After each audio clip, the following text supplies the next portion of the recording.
Healthy skin is our body's first line of defense against illness, bacteria, and disease, so taking care of it is extremely important. It's just as important as eating a well-balanced diet, exercising regularly, and getting enough sleep. Having a facial once every few weeks can benefit your skin in so many ways, and to help us understand the importance of that, we have a holistic esthetician to help us walk through all those steps. Stay tuned.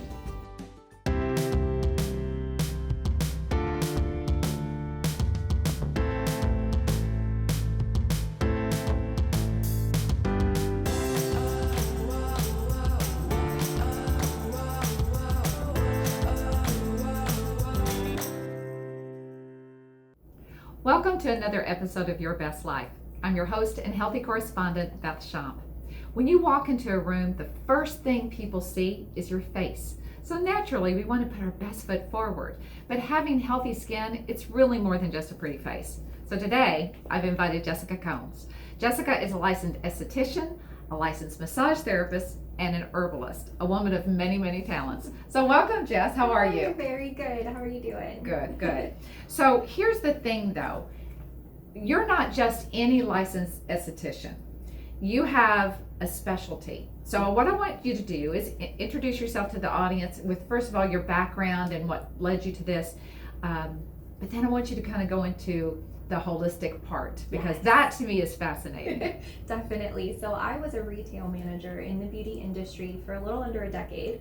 I worked for Ulta and Sephora off and on, and I got really close to a lot of our skincare brands and our estheticians, especially at Ulta. And I fell in love with skincare. I've loved it ever since the day I was 19 years old and I was sitting at the salon front desk as a receptionist. So I've just been in love with it, and I was able to go and get my license a little later in life, but I definitely have made the most of it since I've gotten it, and it's a lot of fun to work with. So what is a holistic esthetician? Yes, so a holistic esthetician, or what I do specifically, is I do not do any treatments that work against how the body functions. I don't do any injectables that stop muscle function. I don't do pretty much anything that interferes with your body's functions. Holistic or holism is all about seeing the body, your skin included, as one being that has one method of balance, one overall just being. Sure. And treating that being from the inside out, not messing with the functions too much, and really working with them.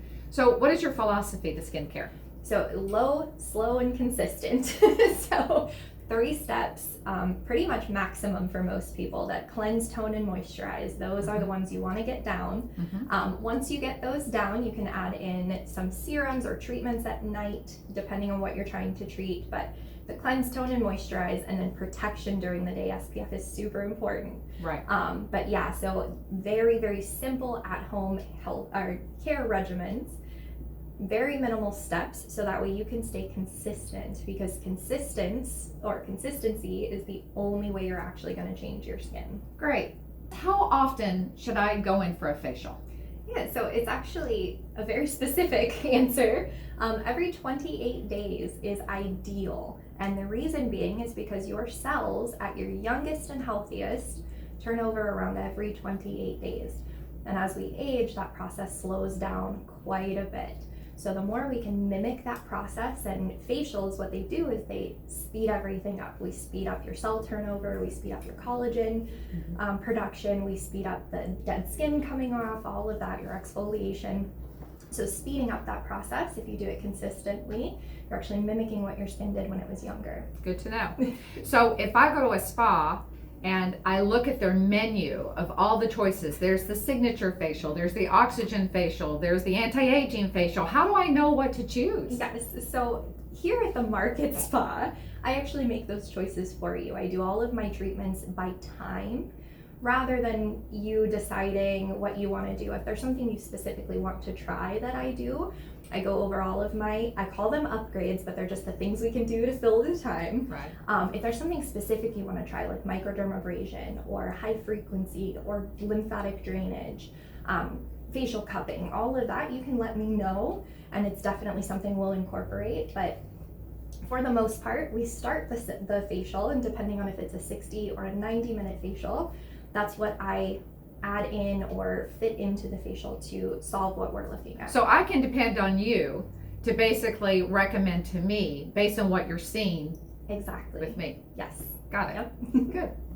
So how do you incorporate herbalism into your skincare routine? Yeah, so here in sessions, I always have my herbs with me, and I have about 37 different jars in my room, and these are just the ones that I know really well, I'm very familiar, very comfortable with, and I use them to mix up masks in session. So whatever I'm looking at, whatever I'm seeing, whatever I know can be supported by what I have, that's what I mix up fresh in the room.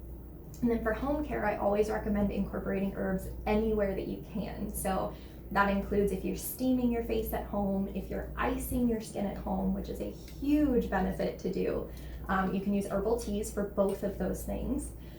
You can add in herbs to your products. You can make sure that your products have a lot of herbal extracts and things like that in them. Because they really are just wonderful to support pretty much everything. So let's talk for a minute about that. So herbs. So if someone comes to you with oily skin, their skin is breaking out a lot. Yes. What herb do you incorporate into the mask for that? I'm just curious. Yeah, so depending on what I'm seeing, one of the things that I will use a lot is white willow bark. This one here, and this is a good instance of when whole plant is better than isolate. So white willow is actually where we get salicylic acid from. There's a chemical in here called salicin. And so I use this anytime I have someone that has congested skin that could benefit from salicylic acid, which I do love, but it is very harsh. And whole plants versus just the salicylic acid themselves, these are also very soothing, very nurturing, all of that. So it's not just that harsh ingredient. So I always put white willow bark in things. If I have someone that is oily but not sensitive, I do peppermint. Peppermint is an amazing herb to help as an astringent on the skin.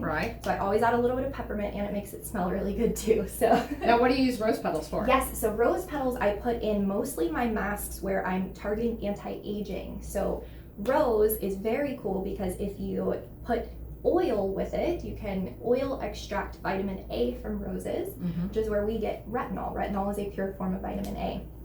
If you use water with roses, you actually extract the vitamin C. And because we're doing fresh concoctions and we're using it right here in the room, the vitamin C is still pretty active as we're using it. So rose petals are wonderful.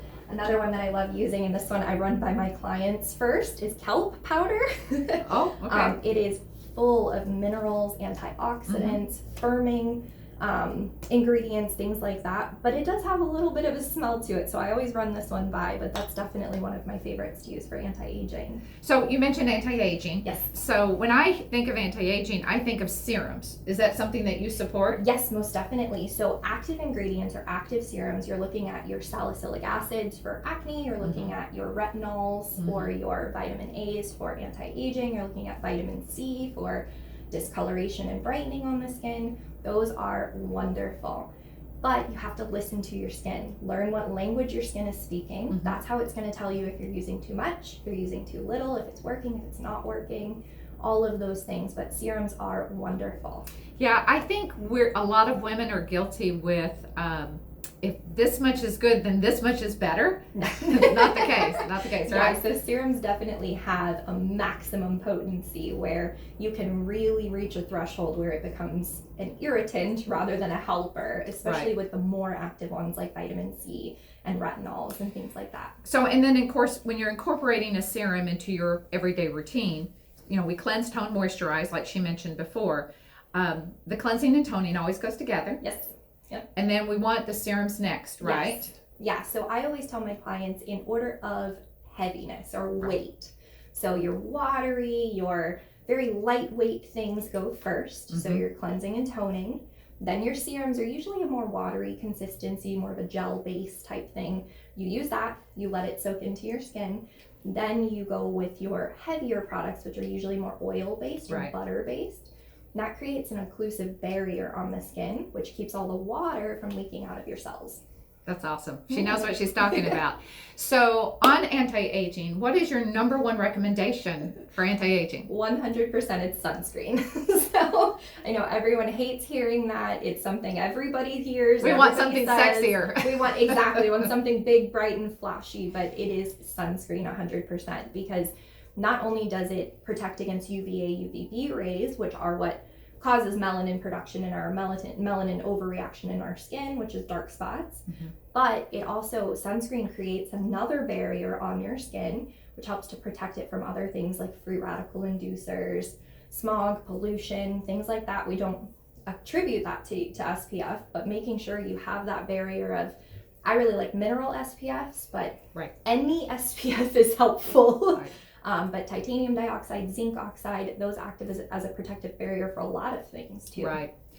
So in addition to our routine of cleanse, tone, serum, moisturizer, what other at-home activities, routine can we do to help promote good, healthy skin? Definitely. So two of the things that I am a huge proponent of, and I love it, I do it myself, I recommend everybody do it: face yoga or facial massage, and facial icing. Facial massage is key to healthy, active, strong skin.